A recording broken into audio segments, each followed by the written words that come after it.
Good day, students. Welcome to Science M.1 with Merivit Education Center. Now let's get started with the lesson part. In this lesson, you will be able to broaden your knowledge on the process of radioactive decay, differentiate the three types of radiation, and familiarize with the different kinds of radioactive elements. Isotope, isotone, and isobar. What are these? Take a look at these pictures. These are the isotopes, isotones, and isobars. How are they different? Let's go and find out.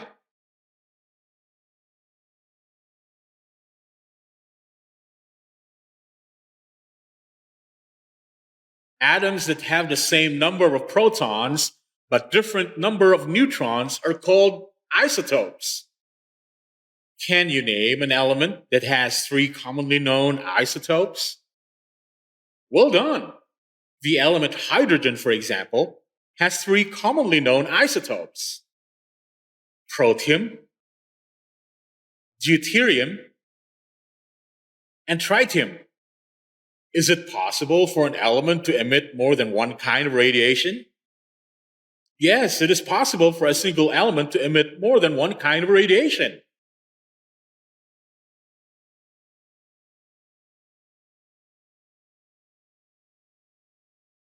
Isotones are atoms of different elements having the same number of neutrons.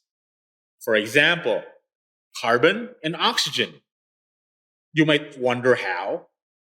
Simply, in order to determine the isotones of an element, just subtract the atomic mass by the atomic number. Oxygen, which has 8 protons and 8 neutrons, because 16 minus 8 is 8. The same thing with carbon, which has 6 protons and 8 neutrons, because 14 minus 6 equals 8.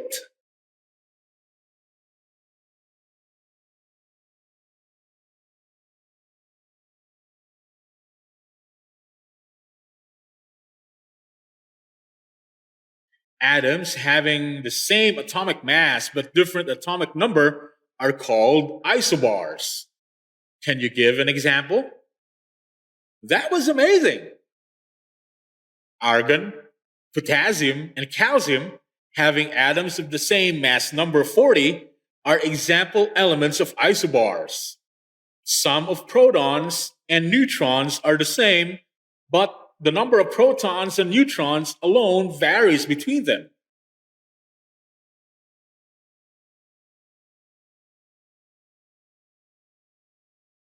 What are radioactive elements? Where does radiation come from, and how will we know that a substance is considered to be radioactive? All of these questions will be answered in this episode. So let's go.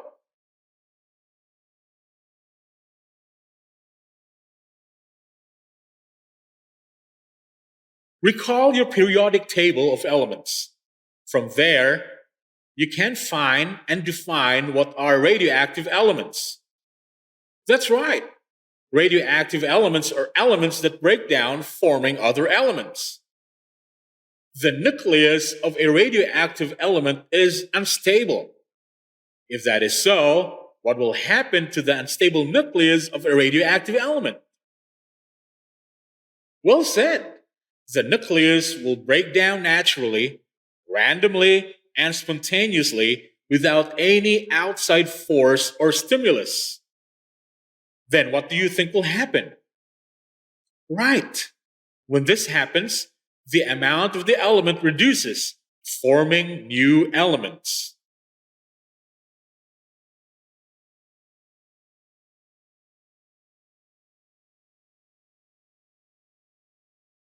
What will happen to the nucleus experiencing the intense conflict between the two strongest forces in nature?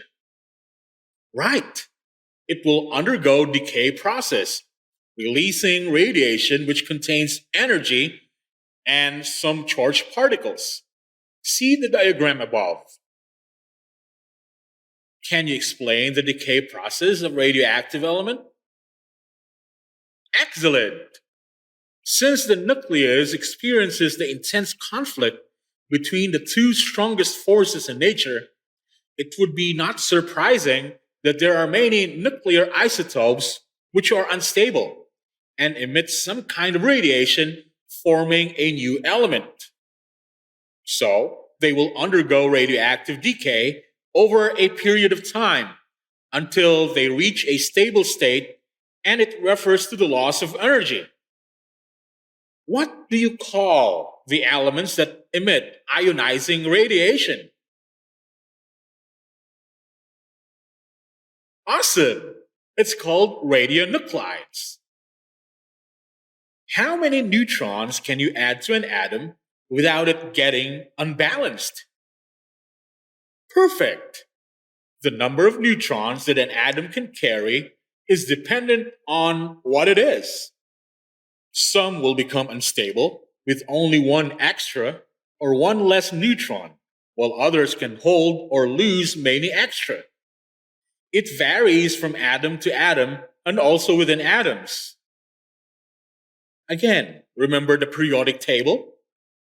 Yes, the atomic number is the number of protons in that atom.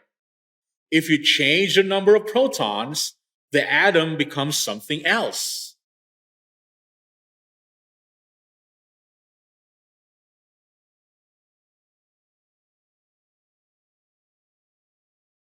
Why are radioactive nuclei unstable? Excellent! In a nucleus, there are two types of forces acting. Can you name one? Amazing! One is the electrostatic force of repulsion that acts between protons, meaning, on its own, it would blow the nucleus apart. In stable nucleus, what are the nuclear forces doing? Bravo! In stable nucleus, the nuclear forces balances the electrostatic force of repulsion. What will happen when this force is unbalanced? Definitely, the nucleus becomes unstable and hence radioactive. See the picture? How does nuclear force exist? Very good. The nuclear force exists between nucleons. Proton to proton, proton to neutron, neutron to neutron. Thus, protons are the repulsive electromagnetic forces, while neutrons are the attractive nuclear force.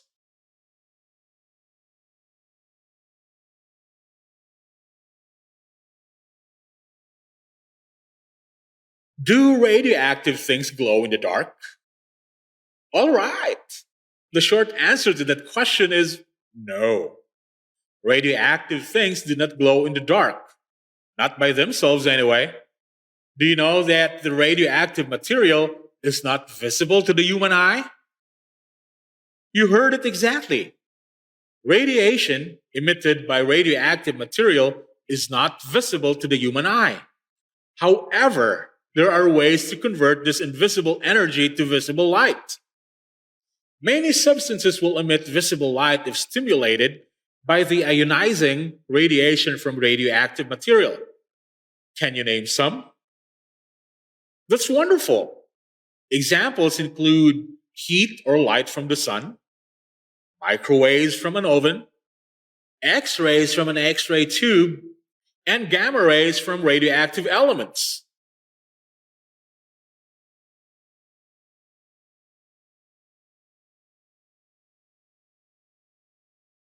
A substance that contains unstable atomic nuclei is considered to be radioactive. Radioactive decay is a random or stochastic process that occurs at the level of individual atoms. Look at the picture. Try to analyze it. Do you know what this is all about? Awesome! This tells us that radioactive decay has three types. Can you enumerate them? Great! There are three types of radioactive decays, namely alpha, beta, and gamma radiation. All three are ionizing. Do you know what that means? Wow! This means that they can interact with other atoms and dislodge electrons from them. All right, let's discover more about them. Come on.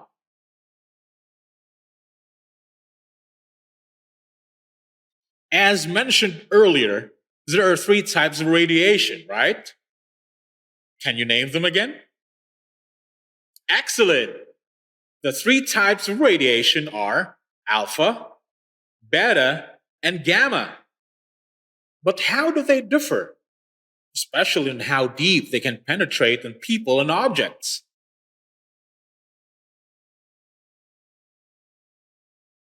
Alpha decay is one process that unstable atoms can use to become more stable. Alpha radiation gives out particles that are positively charged. Can you describe what happens during alpha decay? That was fantastic. During alpha decay, an atom's nucleus sheds two protons and two neutrons in a packet that scientists call an alpha particle. Since an atom loses two protons during alpha decay, it changes from one element to another. For example, after undergoing alpha decay, an atom of uranium with 92 protons becomes an atom of radium with only 86 protons. In simple words, radioactivity is the spontaneous emission of radiation in the form of particles or high energy photons resulting from a nuclear reaction. Amazing, right? What is being produced during alpha decay? Great! Alpha particles, or also known as alpha rays, are being produced during alpha decay. An alpha particle is a fast moving packet containing two protons and two neutrons. An example would be a helium nucleus, and which carries a charge of +2 and strongly interact with matter. Alpha particles are type of ionizing radiation. In electric field, they are deflected towards the negative electrode. These particles are relatively heavy and slow. Did you know that alpha particles can be easily stopped with a sheet of paper? Right. Since they can travel only a few inches through air, so they can be easily stopped with a sheet of paper. Yes, you heard it right. Although alpha particles pose no direct or external radiation threat, they can still pose a serious health threat if ingested or inhaled.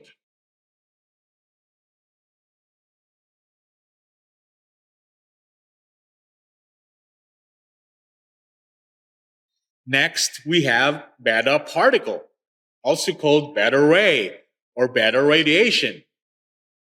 Do you have any idea of what this is?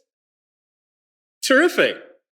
Beta radiation gives out beta particles that are negatively charged, a form of particulate ionizing radiation made up of small, fast moving particles.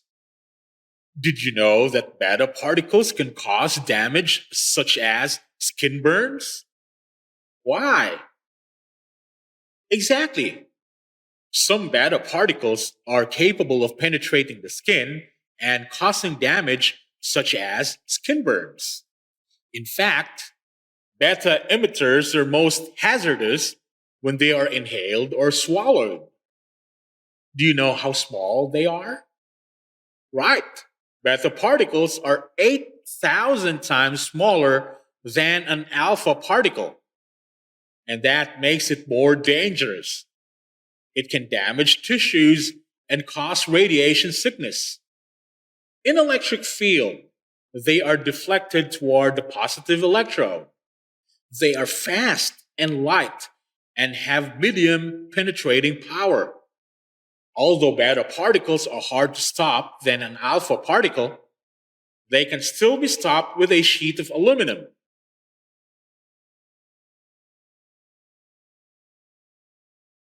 Beta decay is one process that unstable atoms can use to become more stable.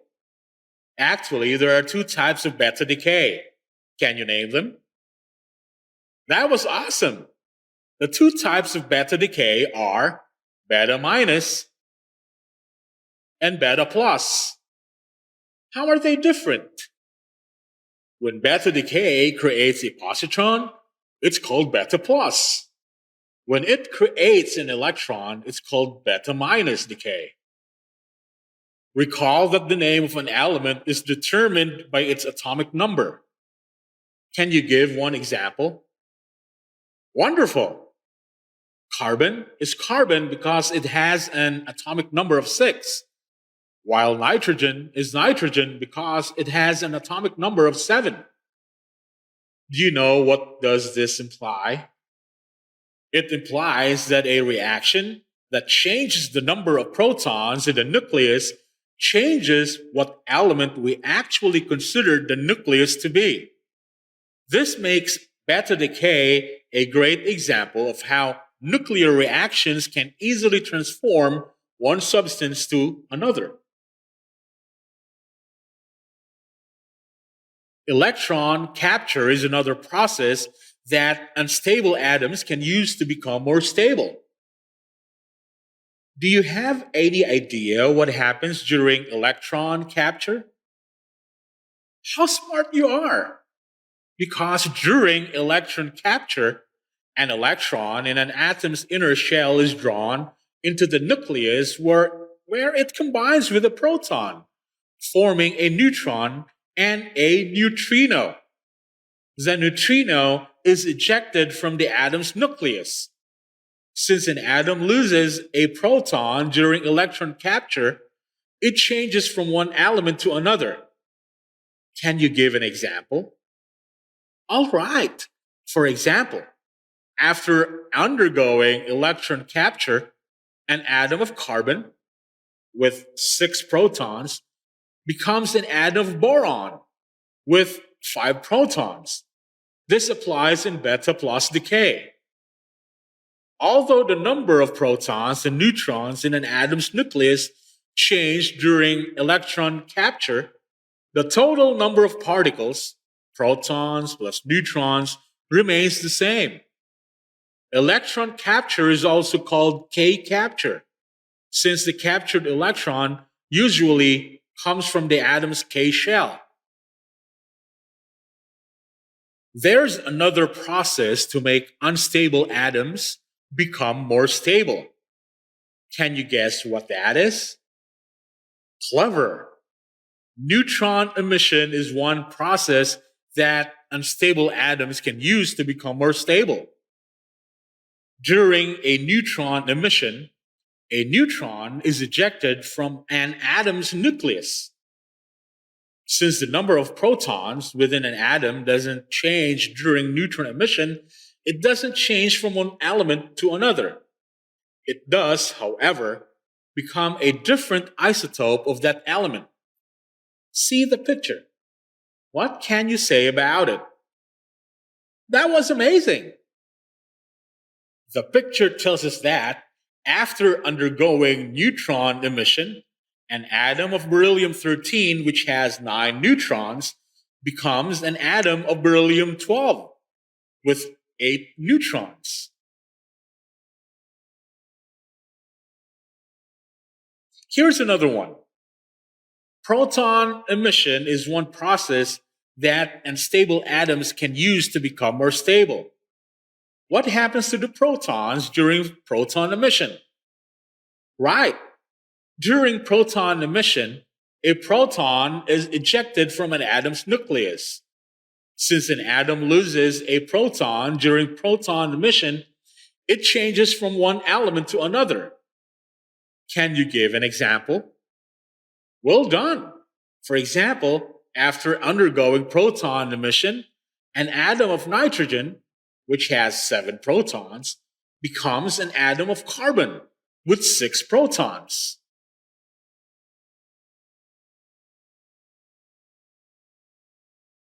And the last type is gamma rays, or light with the shortest wavelengths, and the highest of energies as well as frequencies in the electromagnetic spectrum. Do you know what form of ionizing radiation gamma rays are? Perfect. A form of ionizing radiation that are made up of weightless packets of energy called photons. Did you know that gamma rays can pass completely through the human body? As they pass through, they can cause damage to tissue and DNA. Yes, gamma rays can pass completely through the human body. As they pass through it, they can cause damage to tissue and DNA. These rays are produced by violent events such as a supernova explosion. In fact, they are extremely dangerous because of the high energy that can penetrate into anything. They can pass through teeth and bones and damage living and non-living things. One example is the atomic bomb. If alpha and beta particles are easy to stop, gamma rays are not. Actually, they are the most harmful radiation. So, how can we stop gamma rays? Excellent! Since they are very penetrating and carry a high amount of energy, it requires much lead or concrete to stop them.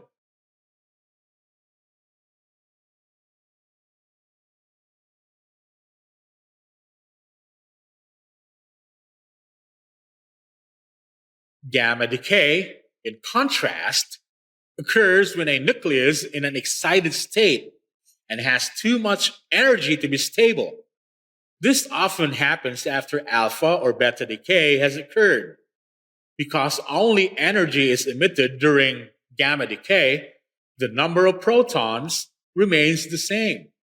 Can you give an example? Good job! Gamma rays ionize living tissue, causing cancer by producing free radicals. However, because gamma rays also kill bacteria and cancer cells, they have been used to kill certain types of cancer. Given on the screen are the different diagrams showing the difference of each type of radioactive decay. Let's enhance our learning. Here's what you're going to do. In a sheet of paper, draw a diagram and explain it briefly.